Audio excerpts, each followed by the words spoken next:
So as we said earlier today, we're going to spend another preaching moment looking at this second verse here. The first verse, verse 4, is, "Hear, O Israel, the Lord our God, the Lord alone." This morning in chapel, we kind of stopped with this phrase, "You shall love the Lord your God." But tonight we're going to talk through with all your heart, with all your soul, with all your might. Probably you can tell by looking, what God is saying here is, I want all of you. I want all of you, your heart. Now, in ancient Hebrew, your heart is where you make decisions. It's not where you feel things necessarily to the ancient Hebrew mind. It's where you make your decisions. It's sort of the seat of your will. God says, I want to own your will. Your soul, let's call that your life force, whatever it is that animates you and makes you alive. God says, I want to be that which animates you and moves you around and makes you alive with all your might, everything that you are capable of, your today's strength and then your potential strength. I want all of it, all of it. It reminds me of things that Jesus says, which frankly, we dismiss because it just seems it's a little too much. I'm working through the book of Luke with my church back home, and I've had opportunity to preach through lines like these. If anyone would follow me, he or she must take up the cross on a daily basis. That's pretty serious, because crosses is where people die. And if that's not bad enough, and it is, Jesus goes on to say something like this: if you do not hate your father and mother, you can't follow me. If you don't hate your spouse, if you don't hate your son, Jesus. And so then a couple of times this summer when I have said, if you're visiting Oklahoma City First Church today, I just want to apologize for Jesus. He's way out of line here. So we do that sometimes, right? We sometimes have this way. I was just kidding, by the way, just kidding. We have this way, though, of listening to the hard words of Jesus, especially as it has to do with discipleship, especially as it has to do with Christ's claim. And now you can hear it in God's voice, God's claim on the entirety of whatever makes you, and me, on the entirety of whatever it is that makes us, us. God claims all of it. We don't give it, but God claims it. In fact, when we start to say things like, man, it's okay, it's fine. When we hear stuff like this, we have this tendency to believe that is either a message for somebody else or that it's just completely unrealistic. People don't give their lives away like this, Jesus. People don't subordinate relationships with family members. They don't subordinate these precious people to the call like this. People don't do that. This is not real world. This must have made some sense way back when in a way that it doesn't today, because people don't just throw everything away for the possibility of doing something new and different. Okay, I don't know if you've heard about this. I'm only fairly recently coming to this conversation, but apparently there is a race to Mars, and there are several different organizations, not including NASA, who are trying really hard to get to Mars, and that's one of them. It's called Mars One, and this nonprofit organization based out of the Netherlands has put this call out saying, we're looking for people who will go to Mars, but know this, it's a one-way ticket. And 200,000 people signed up, paid their entry fee, and they went through an interview process, and they got pared all the way down to 1,000. And then those people went through another interview process, and they just got pared all the way down to 100, and over the course of the next several years, they'll get pared down to 24. But this one woman made it to the 100, and she has 2 kids at home and a husband. Yeah.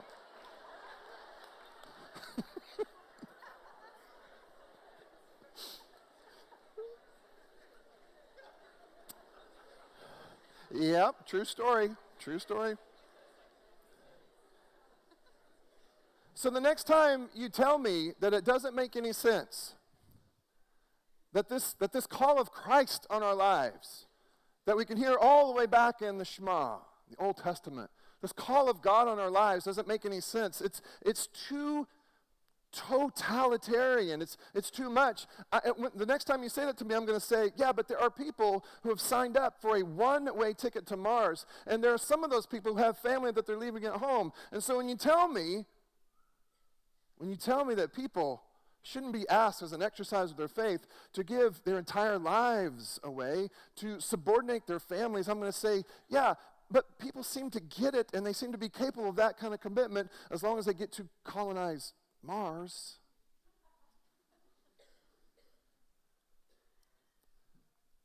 You and I, the people who receive the Shema, are meant to colonize Earth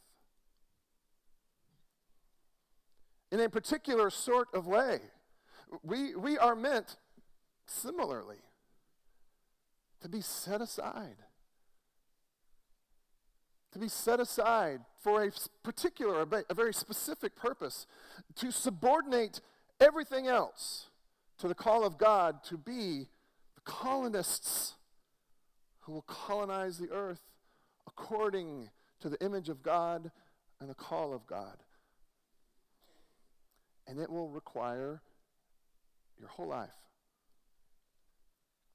I'm of the opinion that in order to do this faith thing properly, you cannot afford to be a lawyer who happens to be a Christian, or a doctor that happens to be a Christian, a Republican who happens to be a Christian, a dad who happens to be a Christian, a mom, a husband, or a wife. In order to do this thing the way God wants us to do it, you'll have to be a Christian who happens to be an attorney. And by the way, it should shape how you go about being an attorney. It should shape how you go about being a doctor. It should shape how you go about voting as a Republican or a Democrat. It should shape how you go about being a spouse. You need to belong, first of all, to this Jesus who calls you to be a part of the colonization of all of creation. But it takes all of you. And by that I do mean all of you, each one of you, but I'm also talking to each one of you. It takes all of you. Have you negotiated with God to only give away part of yourself? If you have, that makes you chronically normal, inescapably human. But God wants more.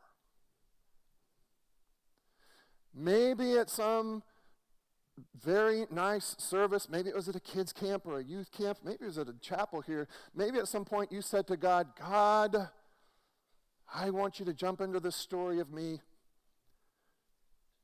I want you to be the single greatest chapter in the story of John.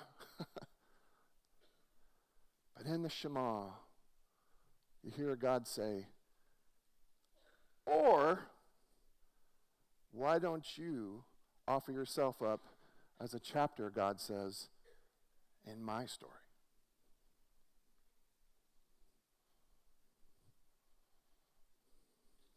Why don't you allow me to envelop your story into a larger story?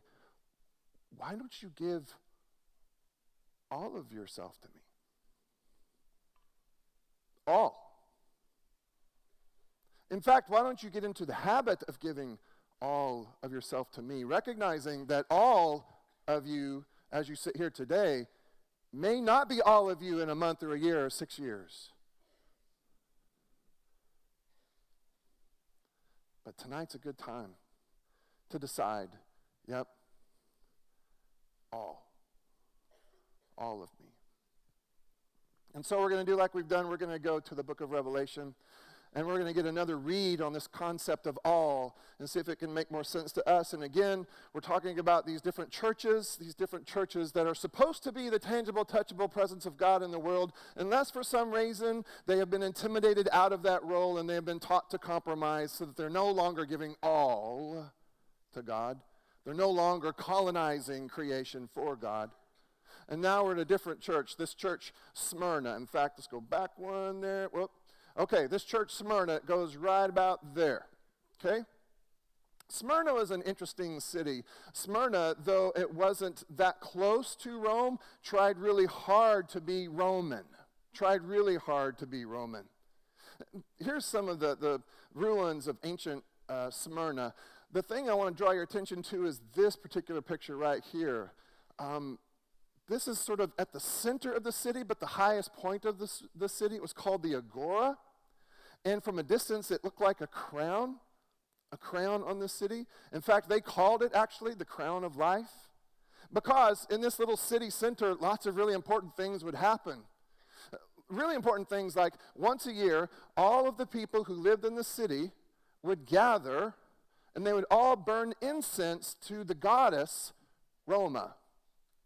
We think Smyrna actually invented this particular religion, meant to endear them to the Roman Empire. And so they invented this goddess, and they were saying to the Roman Empire, watch this, we're going to make everybody a loyal subject of Rome and the Roman emperors and the Roman Empire. We're going to make sure that everybody, at least once a year, walks all the way around this giant circle, and when they get up to the nice desk, what they're going to do is they're going to actually take a little pinch of this incense, and they're going to burn it and commit themselves to Rome, to Roma the goddess, to the Holy Roman Empire.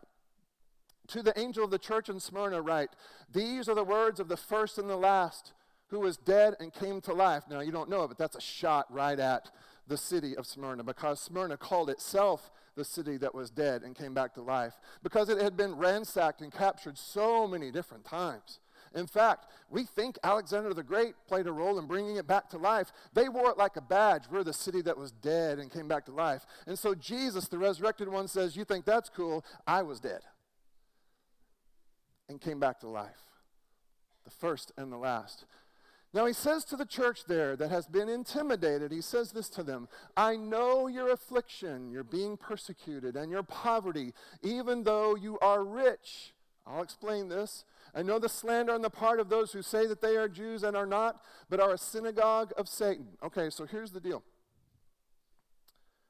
You can't leave here and be anti-Semitic. If you are hateful to Jewish people, you're missing the point again, and please don't do that. But here's what's happening. I told you about this little ceremony that would happen once a year. If you didn't participate in this ceremony, then you couldn't get this seal, the stamp of approval from the Roman emperors, the Roman power structure, and if you didn't have this seal of approval, you couldn't practice your business, you couldn't get any business, people were afraid to come to your business, and you probably were going to starve.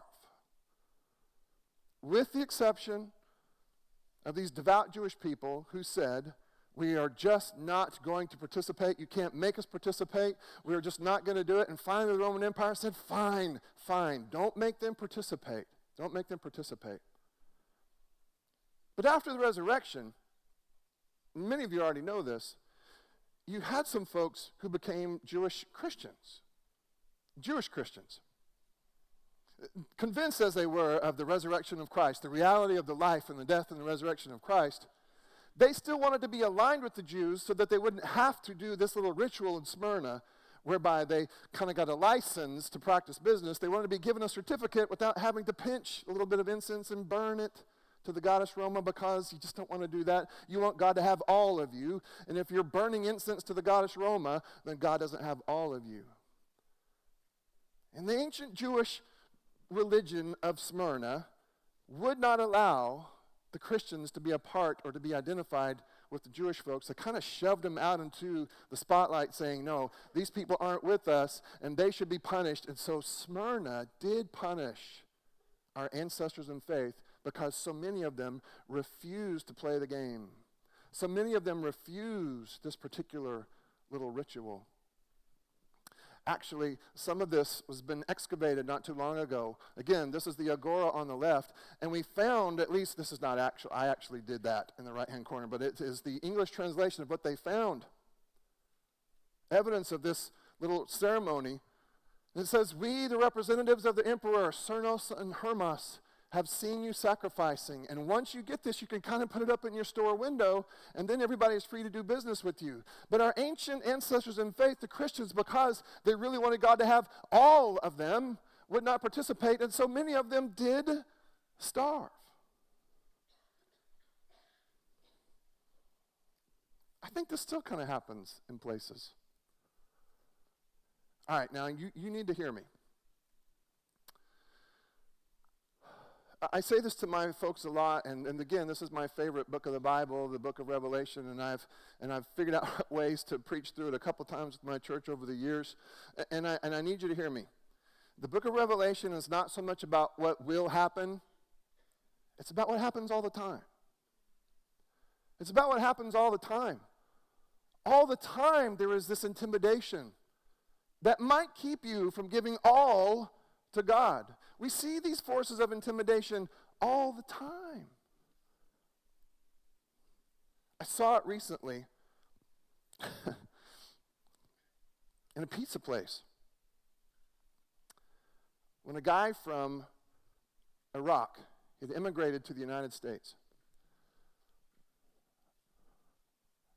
had this giant American flag behind his cash register. I mean, huge, obnoxiously big American flag. I said, now, you're from Iraq, right? Yes. Is your name really Mike? No. I said, why do you have the flag up, and why have you changed your name to Mike? He said, in order to do business. Well, that's interesting. I'm not down on our country. What I'm saying is those same kinds of forces are at work, intimidating people into falling in line. But here's another one. Have you ever seen peer pressure amongst, it doesn't happen in college, I know, but amongst high school kids, those goofy high school kids? Where's this pressure to buy and sell in certain sorts of ways, and if you don't, there's still the kinds of pressures that will force people into one corner or into another, and perhaps intimidate Christians with good intentions into something less than they're all. Well, apparently there were people in Smyrna who were compromising and giving in, participating with the empire. But there were others who were holding fast. There were others who were holding out, and they would not be intimidated into another faith system by the Roman Empire, and they were about to suffer. Do not fear what you're about to suffer.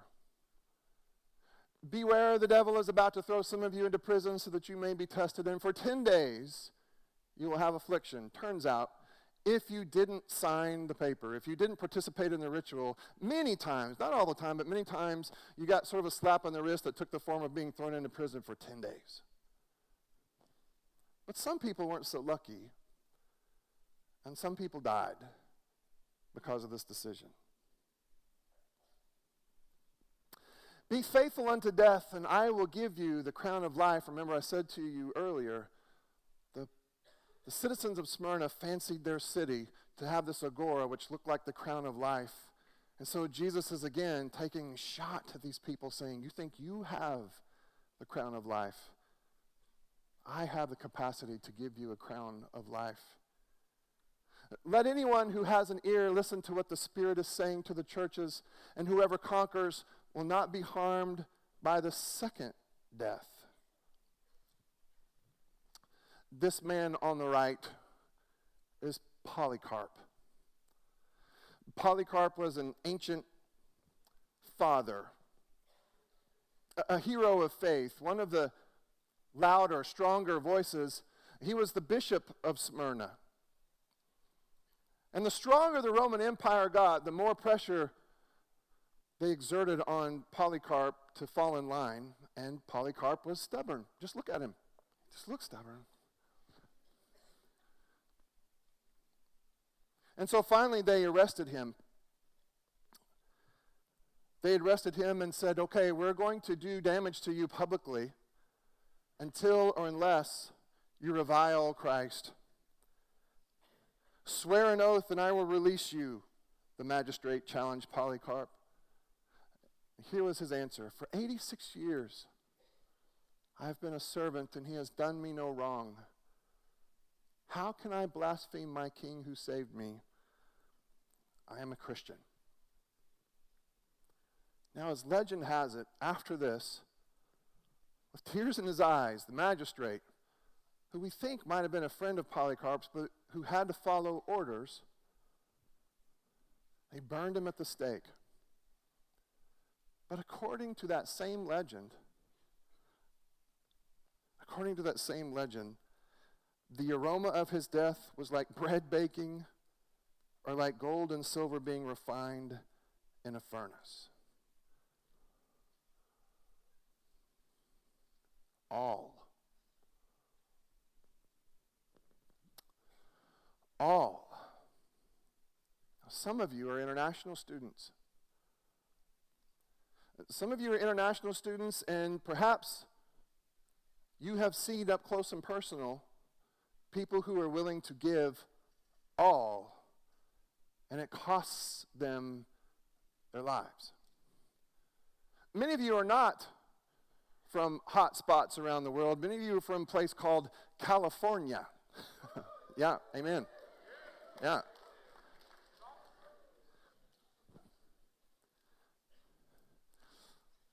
But it should not cost you less to be Christian. Yes, some people... We're sitting in a hotel here in Iraq in 2007. Not yet, Jeremy. Not yet, Jeremy. Not yet. We'll get back to him. But it's important that you hear me say this. Romans 12 goes something like this. Paul speaking to this little bitty church in Rome. In Rome now, surrounded by the Roman Empire, surrounded by, let's say, the enemy. Paul says to these people, I urge you, brothers and sisters, in view of God's mercy, to offer your bodies as living sacrifices. Holy, pleasing to God. He seems to say next, this is what it means to properly worship. So no, perhaps you are not from one of those hot spot places. Perhaps you are not in a situation where giving your all means your death, but giving your all, no matter where you're from, should mean your life. It should mean your life. I mean, we should be more odd as Christians. I just hear this. We should be more odd. There should be something of an awkward nature to us as Christians. And in this way, here's what I mean. I don't want you to walk around intending to be odd. That's weird, okay? But here's what I mean. What if there were a group of people who took seriously the admonition of Paul to offer ourselves as living sacrifices so that we belonged first and foremost to this God who asks for and demands and calls for our all the time?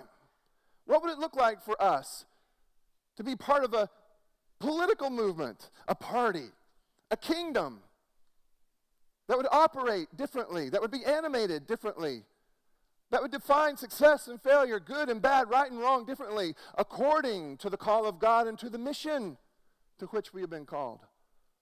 I got to tell you, out there, rich is rich, and poor is poor. Out there, strong is strong and weak is weak. But in our particular party, in our particular kingdom, you know this, right? The first are last and the last are first. Blessed are the poor and the weak are strong.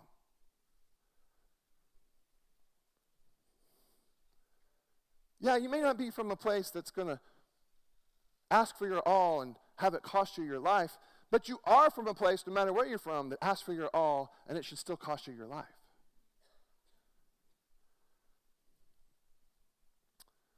the video I'm about to show you. This guy by the name of Jeremy Courtney. And Jeremy Courtney serves the enemy of the United States. He serves the enemy of the United States. And there would be some people, and maybe some people in the room, who would doubt his integrity, doubt his citizenship, doubt his capacity to know where the lines are supposed to be drawn. But I want you to be listening for this particular line that he's going to utter in this clip. It is his belief, and he says this a lot, that preemptive love unmakes violence. Here's what I call that. I call that odd. That's odd. Watch this. Love the Lord your God with all your heart, with all your soul, with all your might. And if you will, God might be able to use you to colonize the earth. Now, most of the time, there are these letters to 7 different churches, and most of the time, it's bad news. Christ critiques the church because the church inevitably seems like, in most of these cases, compromises, is intimidated or perhaps intoxicated, intimidated by power, intoxicated by wealth, and they somehow along the way stop giving their all. They stop giving their all. And here's what happens. Nothing. They die. The church in Ephesus, gone. Doesn't exist anymore. The church in Smyrna, where Polycarp gave his all, alive and well.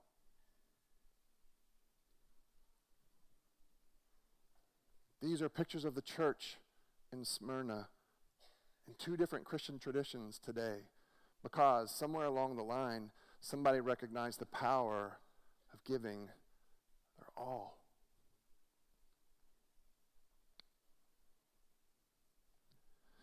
In a moment, I am going to take a piece of this fabric. I'm going to write something on it. Is it okay if I tell them I'm going to write? Okay. It's the prayer. I've been asked a couple times today, what prayer are you praying for Point Loma, the student body, the campus community? Here's the prayer that I'm praying. I'm praying, first of all, that you know that you have something really good here. It's really good here. Please don't take it for granted. And then, number 2, take buckets of it and splash it all over your city, because your city needs you to be living sacrifices right now. They need you to practice preemptive love so as to unmake violence, or else maybe 50 years from now there's not a Point Loma. Maybe there's not a church. And if there's not 50 or 100 years from now, it will be because folks chronically normal and human like us didn't give their all.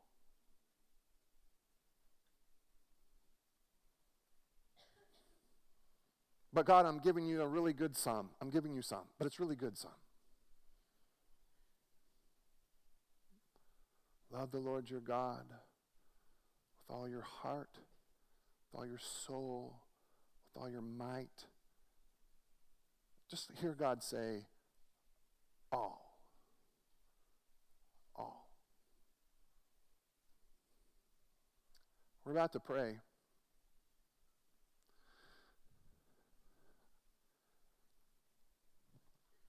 In a while we're going to pray, and I want to give you something to pray. Here's something else that we say a lot at our place. My suspicion is there is somebody in the room who is ready, who's ready. You've tried the half-hearted bit. Maybe as you sit where you are today, you want to give your all. You're ready. You're kind of in sprinter position, ready to head to the altar. But there are many more of you, perhaps, who might more honestly pray this prayer. Maybe you can't pray, God, I want to give you my all. But maybe you can pray more honestly, God, I want to give you my all. And that works too. Shape me, move me, I want to give you my all, to be included amongst these people who belong first and foremost to you, people who would be able to colonize San Diego. That's what I'll be praying for you. Are you going to come pray for me?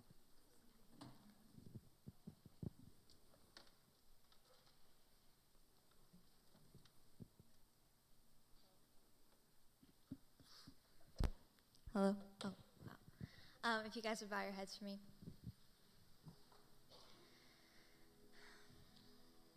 Hey, God. Lord, I am so incredibly thankful for Jon and the words that he brought to us tonight. Lord, and I know I am not the only person who feels that way in this room, God. Lord, I am thankful for the perspective that he brought and the challenges that he put forth tonight, Lord, and I pray that after we leave these doors tonight, God, that we step into them tomorrow, next week, the rest of the semester and this year, God. That we recognize that we are not only childs of God, but we are becoming more and more like you every day, God. Lord, I lift up Jon's family. Let us recognize that he took time away from them this week, God, and that you are loving them so well at home. You are loving his congregation, but you are also loving him so well here, God. I pray that in the time away, you are protecting them. You are being with them. Lord, I pray that you are transforming his heart just as much as you are transforming ours here tonight, God. Let us all walk away changed and challenged. Lord, do a great work in us tonight, God, and continually. In your